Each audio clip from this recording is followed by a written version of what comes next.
So I actually had to learn, how do I be single again? How do I be me again? Right. It's like, okay, kid is gone, but how do I be just me? I don't have to worry about the feeding time. I don't need to worry about the sleeping schedule because when you have kid, your identity is tied to the kid.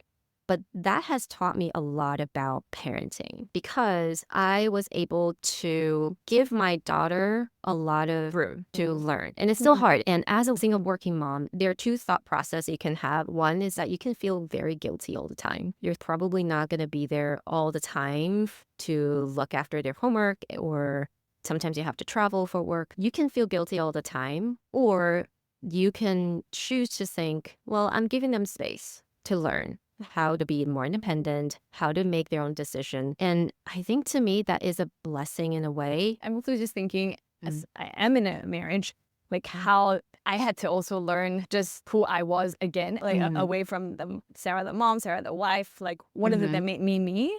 That's also so important in a regular relationship, to find out what makes you you and what makes you thrive. Yeah, absolutely. We actually have to take that intentional step to Yeah. find our own space, our own time. And, when I go out and go to a department store, I will have to intentionally tell myself not to look at kid stuff. Hello and welcome to Make It Work, the bi-weekly podcast where we uncover inspiring stories of modern working mamas in Asia who have redefined their career paths whilst putting family first. Hello and welcome to another episode of Make It Work, and I'm your host, Sarah Wong. Today is a really special interview because I have Sherry Bang, all the way from Taiwan, who has been recommended by a really good friend of mine, who has also been a guest on the show, Sharon Fan. I'd be confused by their names. And Sherry has an amazing story to tell today that I know will resonate with so many of us here. So Sherry is a mom to an 11-year-old. And like I said, she's currently living in Taiwan. And she has a truly amazing story of transformation from starting as a stay-at-home mom to reinventing herself at the age of 35.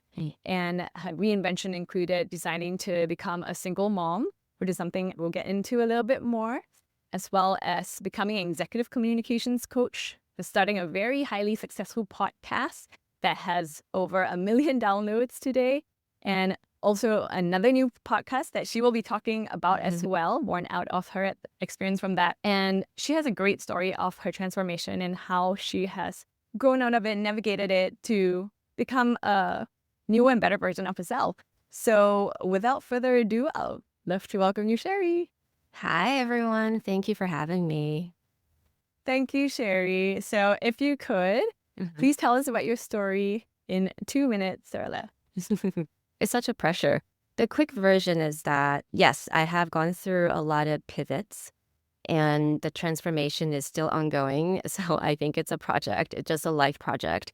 And I have worn many different hats. Yes, I was a stay-at-home mom, but I also transitioned into a working mom, a single mom, and a coach, podcaster, and a brand specialist as well. So that's kind of the hats that I'm currently wearing.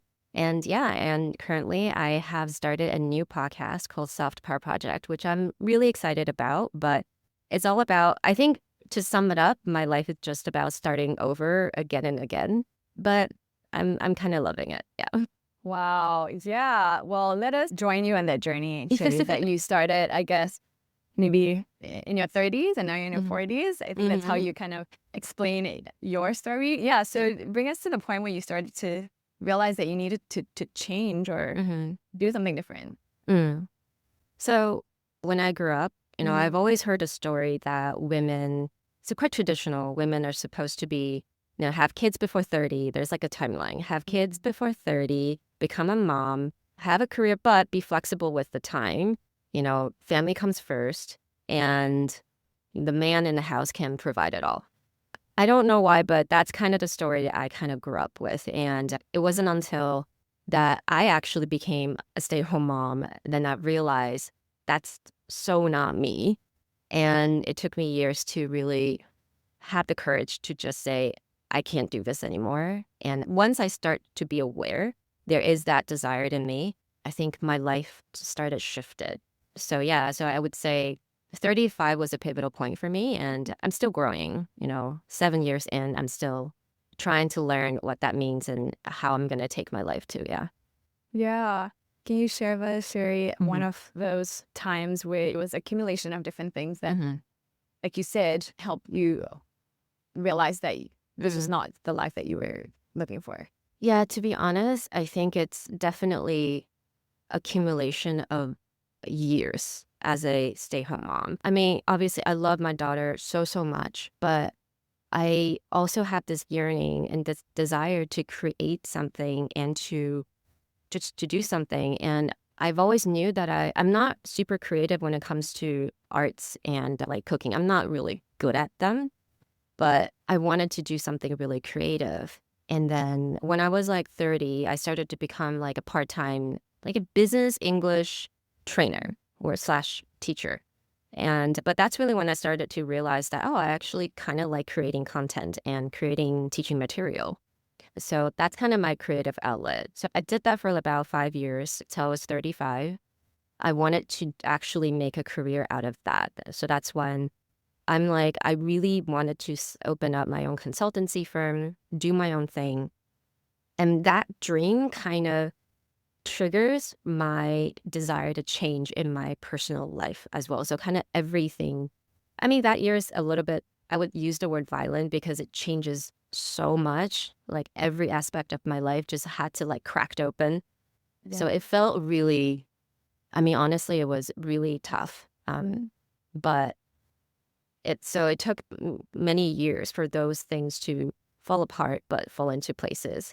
So it's hard for me to pinpoint one moment, but it's more like I just, I couldn't take it. I would go to sleep at night crying. I remember that, for many, many years of my marriage, I would be crying and I would remember my pillowcase would just be soaking wet. And so I think it's night after night of the same thing at that yearning. And I think at 35, I'm just like, I'm done. I can't do this Wow. anymore. Yeah. Wow. Thank you for kind of opening up such a raw and very real experience that you must have experienced for a period of time that must have felt like forever, I imagine, in that like feeling lost and not knowing what to do. Like what were some of the things that you sought out? Was it people, therapy, books? Yeah. What were the first few steps you took? Funny enough, the first step I took is I went to a workshop about, I think it was like Design Life. I don't quite remember, but it was my first encounter to coaching.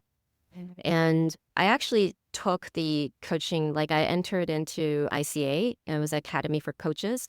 And I actually started learning how to be a coach. And funny enough, when you learn to be a coach, you actually need to be coached. Right. So I think that's kind of how I started to become more self-aware and gain the tools to understand, oh, okay, so I'm using the word should a lot. Actually, that's not what I wanted, but why am I using that word? And in what part of my life am I using that word the most? So that's really when I start to kind of reflect. Yeah. Wow, that's powerful. Yeah, just realizing that the word should was popping up so much in your life, because I totally resonate with that too, about realizing I had a lot of these scripts that were like, okay, I really should be doing this, and I should be at this place by a certain time, Yeah. earning this amount of money by a certain time, having X number of kids by a certain, without really questioning. And it's funny that you said when you're a coach, you first coach yourself, because I realized that as a parent, as a mom, the first person I'm parenting is really myself. Like I'm parenting the child, I guess, in me that has all these unresolved issues and different things just through the years of childhood and I guess growing up that I hadn't resolved to want to be a better person for my child. And it's so interesting that how we have these roles kind of like thrust upon us that we realize, wow, it's actually really an opportunity to grow and change, right? Absolutely. I think I felt like I was born again after I had my daughter, because I had to relearn so many different things and learning how not to be so controlling, or learning how to be patient, or I'm still learning that, by the way. Yes. Whatever, what's in progress. Yeah, I'm learning how to be, always taking a step back and how to listen. And again, it is like listening to yourself, because I do think once you have a kid, it's they will come and trigger you all the wounds that you had that you never healed, and then actually kind of poke you and be like, yeah, you got to start, questioning that and kind of listen to yourself and understand where those triggers are coming from, or else parenting is going to be not as joyful. Right. Yeah. So you were joining these workshops about learning how to be a coach, and then you realized you were the one as the first client, really, client number 0, that was you. And what next? Like, how did you start looking for work? And also, if you wouldn't mind sharing a little bit on your personal side, like, how did you navigate that whole transition as well, becoming a single mom? So because I got divorced and also started my company all in the same year. Oh, wow. And you enough Yeah. trauma. So it it is. change. In retrospect, I don't know if that was the best choice, but also at the same time, it's probably a really good thing for me to have a distraction. Because obviously when I went through my divorce, I was living in so much guilt. There was so many voices in my head telling me, how could you? What about the kid? You're single mom. That sounds to me at the time was it's like a label that I put on myself, that you're defected or you're failure. So I was really going through a lot of those emotions. But at the same time, because I had a business and I do have to go out and host my own workshop and meeting new clients. But again, like at the time, my clients are mostly adults. They're working professionals. Yeah. So I kind of had to coexist in these two parts of life. When I go home, to be honest, there were many, many nights I would just cry. I would just sit there and cry. And if I already put my kid to bed, then I would just go to study, go to a different room, and I would just cry my eyes out. And the next day, when I had to go and host my workshop, I put on this makeup, outfits and heels, and kind of act as if I am someone that is excited about life. I am, but it's so different. So at the time, I actually learned the skill on how to compartmentalize my emotion. So basically, I was going through a really rough time at home, but when it comes to work, I tell myself, okay, all of these emotions get put in a box. I will deal with you later, but now I need to be in front of people. I need to be the host. I need to be someone who's presentable. So let's go for it. So in a way, it seems like such a pressure to do that. But at the same time, it is a bit of a blessing in disguise because I get to be distracted. Because at the time, honestly, you have to get distracted, or else you're just constantly thinking about the guilt and everything. So yeah, I was kind of living two lives at the same, and during that time. Yeah. Wow, that must have been a lot. What were your support systems at that time? Yeah, where did you find strength and solidarity, maybe validation? So my support system, I'm really lucky. My parents, they support me. So I get to live with them so they can help me to take care of my daughter when I'm working. So that was really, really helpful. And as far as friends, honestly, initially I didn't really tell a lot of friends about my divorce because, again, I didn't know what to say. Because then a lot of people will ask me, why? Did something happen? Did he cheat? Or, these kind of questions. And I'm never someone who likes to talk about someone behind their back. To me, it wasn't helpful. It wasn't helpful for me at a time to go out with my girlfriends to just like trash my ex. It's not helpful because I fully understood the part of the reason why I got a divorce is because I didn't know myself enough. So I didn't choose someone that's supposed to be for me. I didn't choose the right person because I didn't know myself enough. So I take that responsibility. So that's why I don't want it to kind of trash talk anyone because it's not specifically his fault. So because at the time I didn't want it to be in a negative space. So I didn't tell a lot of friends. I probably told like a couple of friends, but there's not much they could do to help because if they had never gone through that situation, they don't really know. They wouldn't know, what sort of support that you need, but they're there to listen. So I was really appreciative of that. So yeah, I had to learn how to open myself up a little by little. So I started to talk a little bit about my divorce, not so much, but then if I found someone that willing to listen, then I'm much more willing to kind of talk about it. So I kind of built my support system a little by little at a time. Yeah, I didn't have it. I didn't have it before. Yeah. Right. Wow. Yeah. Thanks again for just opening up on that. And I'm curious if you had any Mm. advice at all to if there's anyone listening who's going through something like this. Mm. What is something you would say to her? Oh my gosh, there are a lot, but because divorce, honestly, is so unique, I find that a lot of people who are going through divorce, they like to go and listen to other people's stories. Like, oh, because Right. when it comes to divorce, the messy part of it, it's the court, the legal system. Sometimes you don't need to go through that, but for a lot of couples, you do have to. And that's the really messy part. And I would always say that is the part that hurt the most. Because once you have to go through that legal system, the court, facing the judge and then facing the other person, it's literally a battle.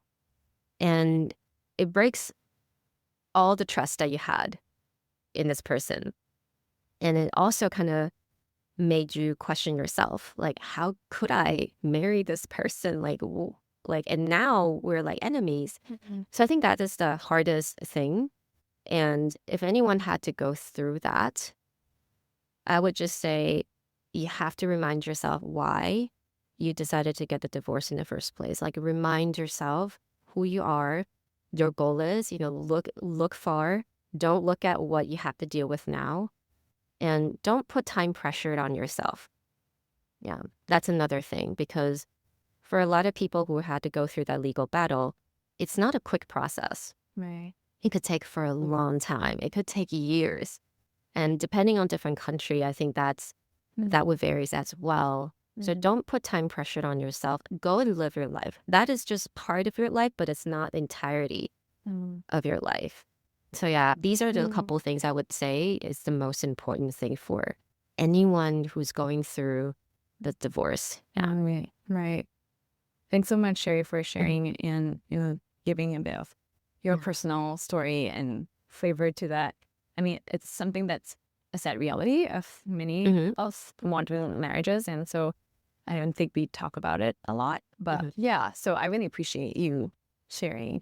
And I think what you said about having a distraction makes a lot of sense because it's so easy to just be totally consumed, right? It was part of her life that was such a big part as well. So talking about that distraction for you was creating this communications program, right? For executives. And so maybe tell us a little bit about how that transition happened for you from stay home to, part-time to now full-time working single mom. Yeah. What were some helpful kind of decisions or steps that you took to help you really get started from zero, essentially? Yeah. I would say this. There are no steps because it was a lot of trial and errors. And I think the thing that I learned that's the most important is your mental health. I actually went to therapy for a couple years. Very consistently every week I would go to therapy. Not because I was showing any kind of depression externally, but it was definitely, I noticed that I am constantly in my head, wrapped up in guilt, wrapped up in anger, frustration, and I needed an outlet. So I would definitely say mental health is really important. Get the support, get the help. That's crucial, absolutely crucial. And in terms of how I transitioned, I think one thing that really helped me was that I wasn't afraid to ask for collaboration or ask for help. Because at the time, I had my consultancy firm and I was the sole owner. I didn't have anyone else.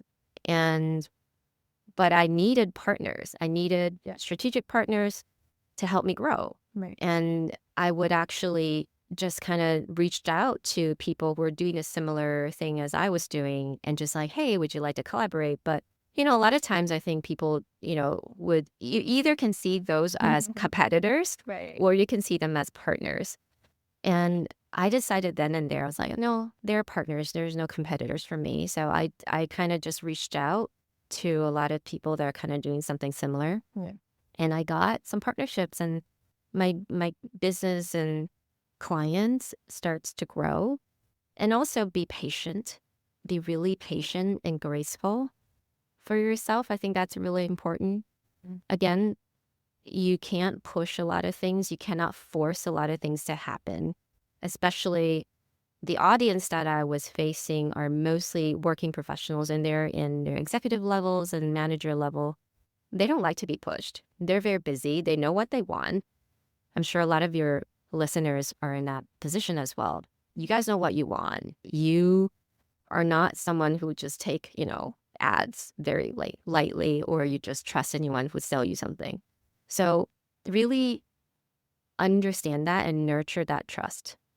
So I think patience is really important as well. So not exactly steps, but I think these are just the 3 things I constantly had to remind myself. Yeah.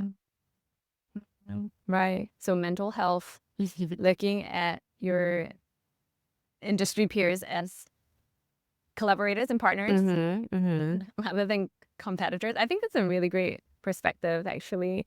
So one of the things that I've learned as someone just kind of starting out as well in this portfolio career and trying to sort of do my own thing is that there's just so much to learn and so much to get from others who have been there and done that a little bit more. And that's been a huge kind of benefit I've gotten in joining a community of other folks trying this whole aspect of portfolio careers.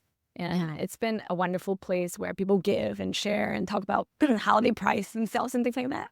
So yeah, absolutely. I really think that mentality has helped me to grow. And I think I was really lucky too, because of that mentality. The first year of me opening up the consultancy, I was able to break even.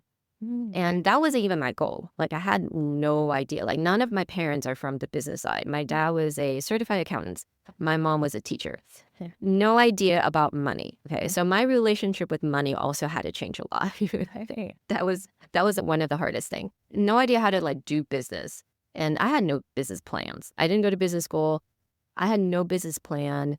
And I'm like, okay, I know I'm going to use a lot of my savings, but then at the same time, I'm just not going to put a time frame. But I think I was really lucky, but also at the same time, maybe it was the trust that I'm building.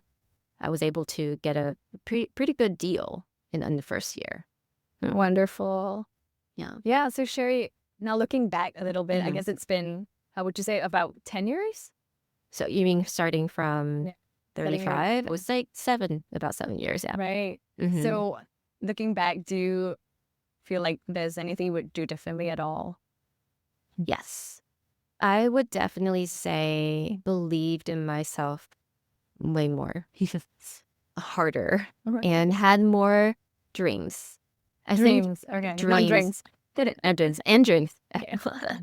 Like celebratory ones, right? Exactly. Celebrate your successes, yes. Exactly. And celebrate the small wins. Right. I think that is something that I really don't do enough.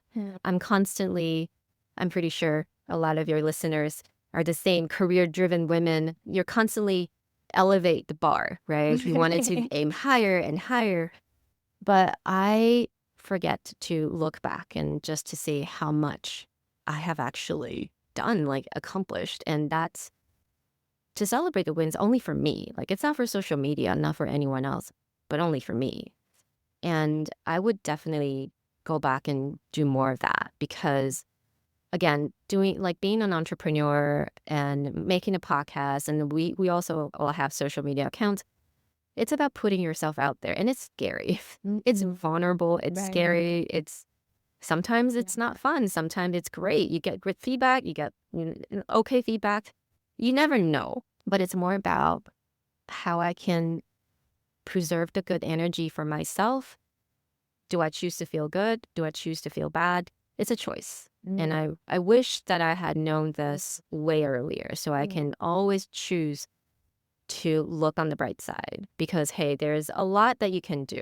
Basically, as an entrepreneur, you pave your own road. You don't have a formula, right, to follow. Yeah. Amazing. And what about on the note of being a working mom? Is there anything that you wish you knew before? Because I imagine from being like a stay-home full-time, always with your child, sending your child to different things, to, now having to balance that with your own business, like that would have been a big kind of change. So Yes, this is really interesting, and I really don't talk about it enough and love to get your feedback as well because one thing about divorce, one thing about being a single mom, it does taught me one thing, which is how to switch back to a single woman mode. So because as a single mom, you do get like your kid do have to spend time with a dad, obviously, but I'm the primary care. So she goes on like a couple weekends to her dad's. Initially it was really hard because you're kind of facing empty nest for like a couple days. And you actually cannot care that much about what's happening in the kid's life when they're over there because that you can't do anything about that. Right. So I actually had to learn really early on, how do I tell myself to switch? It's like, okay, kid is gone. Let me enjoy my life. How do I be single again? How do I be me again? Right? Because when you have kid, your identity is tied to the kid. But how do I be me again? Just me. I don't have to worry about the feeding time. I don't need to worry about the sleeping schedule. Just me. But that has taught me a lot about parenting because I was able to give my daughter a lot of room to learn. And it's still hard. It's not like a super easy thing, to be honest. But I am not afraid to give her room to make mistake. And as a working mom, there are two thought processes you can have. One is that you can feel very guilty all the time. You're single, single mom, you're working mom, you're probably not going to be there all the time to look after their homework, or even sometimes you have to travel for work. You can feel guilty all the time, or you can choose to think, well, I'm giving them space to learn how to be on their own, how to be more independent, how to make their own decision. So you get to be this mentor for your child. And I think to me that is a blessing in a way because my daughter is quite independent and she kind of has her own thought process on how to choose friend, how to choose who she want to hang out with. And I think that comes from having that space to be able to make the decision by themselves. Right. Wow. That's really interesting. I'm just mulling on that thought where being in the situation you're as a single mom has given you that opportunity to let go and be yourself and to find a, I guess, boundary between like being overbearing versus giving your child also that independent. And it's so interesting how things that happen to you that isn't the most pleasant can actually be like great opportunity for you to grow and to change to be better. And I'm also just thinking, as I mean, obviously I am in a marriage, like how I had to also learn just who I was again as well, like away from Sarah the mom, Sarah the wife, like what is it that made me me? But it wasn't something that I had as a weekend, for example, when the kids are away, right? Because it's just a different situation. But that's also so important in any, in a regular relationship to find out what makes you you and what makes you thrive. Yeah, absolutely. I think it is intentional. Like we actually have to take that intentional step to just find our own space, our own time. And, when I go out and when I go to a department store, let's say, I will have to intentionally tell myself not to look at kid stuff. Like, don't. That's so true. It's just you. But I need to remind myself again and again. So it's not easy. Letting go, it's one of the hardest things. Because again, like I want to control things, but there's so much you cannot. And that's the hardest lesson. The best lesson I'm learning is that I cannot control so much in life. Yeah. Yeah. Taking a big sigh to let that sink. As well. So, Sherry, okay, as we transition into hearing a little bit more about your lessons that you've learned in building this brand, I want to just give a bit of context. So, Sherry she is a 2 times podcaster. So, she has a highly rated, highly successful podcast on Apple and Spotify called Executive Plus, and it's about teaching external communications for leaders. So I think it was started maybe about 4 years ago. Yeah. And to see that kind of growth from being, a new podcast to now top 50 on Apple and Spotify with 60,000 listeners and, more than 1 million downloads, that is a huge achievement. Thank you. Thank you so much. But 4 years, it's a lot of very disciplined, consistent output of content. Yeah. So tell us, what has been, your biggest learnings and transformations out of it? My gosh, there are a lot. So I think I would say creating content, it's content, right? Creating content, it's about being disciplined. A lot of people don't really think about that. I think a lot of people look at YouTuber and they're like, one night success, you go viral right away. That's not the case.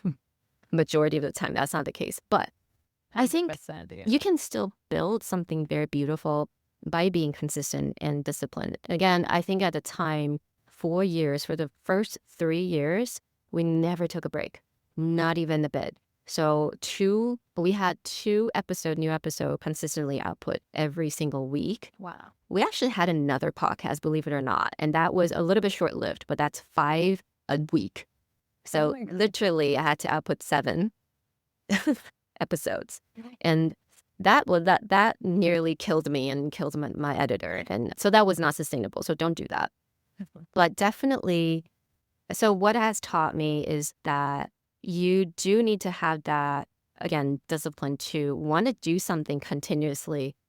You're passionate about it, but again, passion can come and go.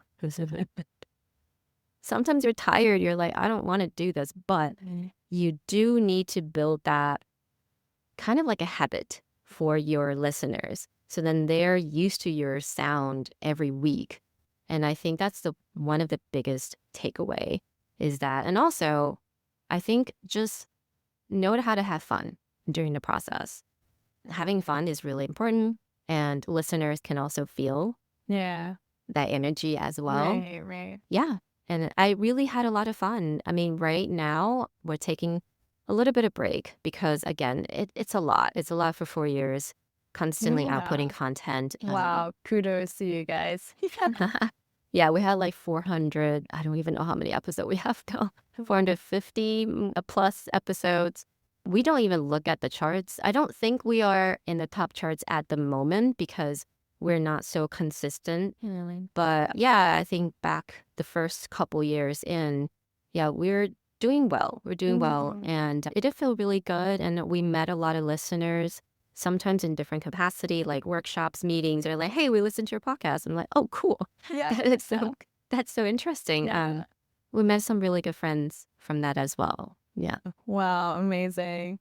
Yeah, I mean, since you've been there for 4 years or so, like, I don't know whether it's a thing, because I've only been in this like less than 2, but it feels like so many people are kind of jumping on this now. Yeah, so I don't know if you caught like the early wave, or is it something that you see a lot of people doing right now as well? I do think so I started during COVID, right? That's really when a lot of people here in Asia started doing podcasts. I mean, podcast is not new. I mean, in the States, I think they had it 10 plus years, right? And yeah, a lot of people are doing it. I think I really applaud anyone who wants to jump into the podcast space. Is it easy? Definitely. It takes works. It's a lot of work, more work than you think. But I mean, I think I would say one thing, if anyone does wanted to start their own podcast, don't think about what's trendy or what other wants to hear. Think about what you actually wanted to share first. Because I do think that is one thing that stops a lot of people from continuing the path. Because if they're just following the trend, it's not sustainable. So it's all about sustainability if you're doing a podcast. Yeah. Yeah, I agree. It has to be something that you truly believe because of the effort it takes that after a while, when your interest or passion starts going low and you realize that you still need to put in that consistent effort, Mm. it's just gonna kind of fall to the wayside. Yeah, So, exactly. yeah. And the other thing that I learned as well, that for me, my number one lesson is also about discipline and the consistency and to maintain it. The other thing that I felt was a big lesson for me was that it's a fun thing to do, but it really, at least for me, does not bring a lot of monetary return. At least not directly. Yeah, not directly. I think it builds like a brand and maybe a bit of recognition and maybe some side projects and stuff. But yeah. Yeah, you're absolutely right. And I'm sure when we talk about this, we can that's like a whole another episode about the business of podcast. But yeah, I would definitely say podcast currently, if you wanted to start one, that's more of do it as a passion project. Monetary wise, it's a little bit harder, but I don't know how deep you want me to, how should we talk about this, or how deep we should talk about this. Start our own separate issue. And we get a lot of, innocent queries. Yeah, absolutely. Yeah, I mean, that could be another. Yeah, I'm actually interviewing someone next week, and she's been in the podcast space for 10 years. Oh, wow. And I briefly touched on Wow. that monetization side. She had a lot to say. So I will come back to this and I will share more with you on. And if anyone's interested in knowing, should I start a podcast? Is that a good business idea? I think we'll able to answer that question. We just started to say no. Cut it short. It's a good maybe branding idea. I don't remember this. Yeah. No, I think you're right. So, well, all right. So now you have a new podcast. It's called the Soft Power Project, and you're a couple of episodes in. It has a very different focus. It's focused on women and their transformations, which is what I will be talking with you about. Yeah, I'm excited. So tell me, what made you start that out of your very successful podcast and your what's the story behind it? Yeah, I would say it's something that I've always wanted to do, but I was always afraid to do. So believe it or not, I've never really talked about my divorce until this year when I started a podcast. It's something I would talk about, but I don't, I was just I'm a single mom. That's it. I would leave it like that. I never wanted to dive into it, but a lot of it came from maybe shame, maybe guilt, and maybe just my kind of limiting belief in me. And I think end of last year was really a pivotal turning point for me because I think I was sick of that thinking. I was sick of that limiting belief that I needed to be ashamed of it. And no, I'm not ashamed. I'm actually really proud of myself for what I've accomplished and what I've done. And also at a time I was facing a decision that I had to make to get out of the working environment that I was in because it wasn't good for me. And I needed to call it quit, but it was hard. Again, the job itself provided me really good income. It gave me a really good title. It fed my ego, to be honest. I felt good to tell people, hey, I'm the head of marketing in this company. So I have to let that part go as well. So letting go of my ego and letting go of the toxic environment and really choosing who I am and what I wanted to do. And Soft Power Project, that idea kind of come along because I started talking to a lot of women, and I see that a lot of women, we all had to go through certain life transformation and struggles. But I think women as a whole, we are actually very independent, to be honest. We don't want to talk about our issue. We don't think our problems are problems. We tend to keep it in because we're the caretaker of the family, of the workplace, of our friends. We don't want to talk about it.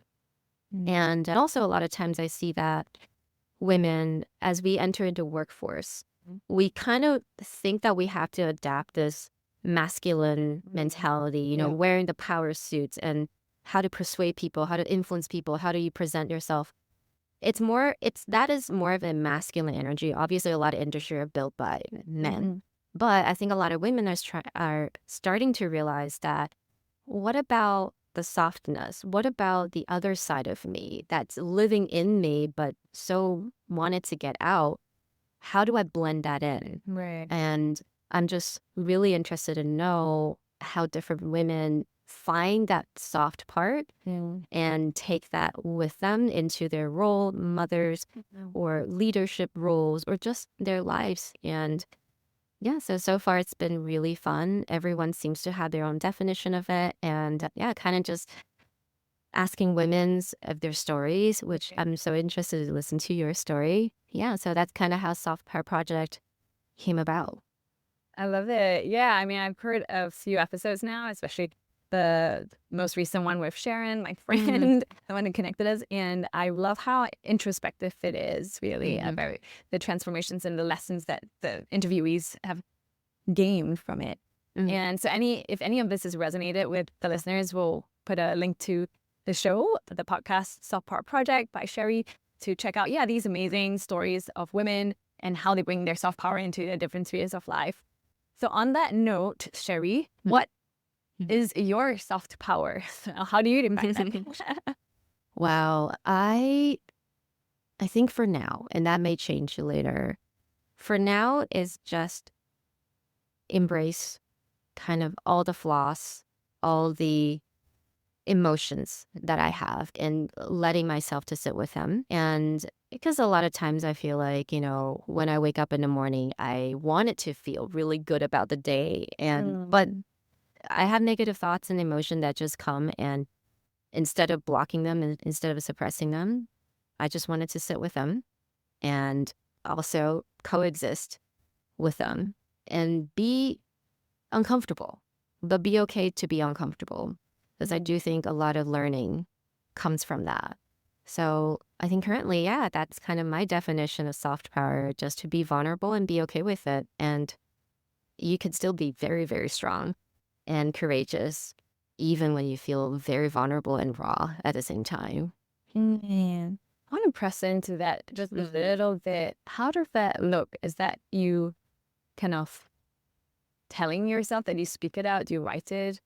Because it's easy for negative emotions to take over and feel like that is the dominant theme of the day. And you go into, work feeling just like, oh, crap, that maybe you just didn't fit your to-do list, from yesterday, that you feel like it's just stressed about today, and going into that, like, well, how does that look for you?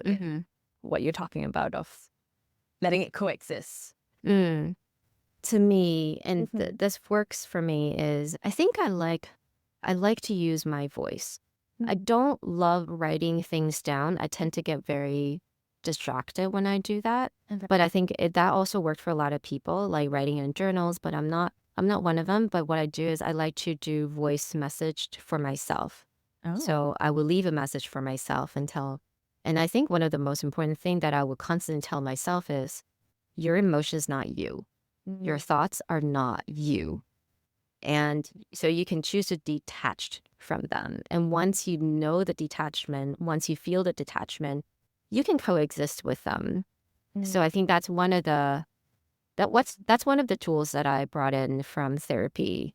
And that has helped me throughout, because I realized that if I suppress a lot of emotions, it's going to come out at some point. And it's not going to be pretty. So I kind of do the voice message for myself, and to me, that's I can talk it out. Talking it out, I think that also really helped me. Sometimes it really, really. But if I don't have any like friends or people that I wanted to talk to about that certain subject, again, talking it out to voice message really helped me. Wow, that's a really handy tip, actually. Yeah, because sometimes things can just get so much, and you write a note to yourself in the morning, and maybe you hear it again in the afternoon when you're just feeling overwhelmed. And that is a really very handy kind of little hack there. Yeah, and it's quick. Yeah, and it helps that you have a nice voice. So. All right, so wrapping up, Sherry, what do you hope your daughter learns from watching you juggle the season of your life of work and mothering? I love that. I really like that question. I think I just want her to know that she can do everything. Whatever she put her energy towards, she can accomplish a lot. And to know that, again, I think it's okay to have emotion. It's okay to feel angry. It's okay to feel frustrated, but find a way to handle those emotions in a healthy way. That's really important as well. So I am quite intentional when it comes to talking to her about the mental health because, again, I don't think it's ever way too early to talk about it. And my daughter, she's 11, so she's going through the teenage years, which is amazing. If anyone's have a kid in the teenage I years, can't wait. it's a whole different story.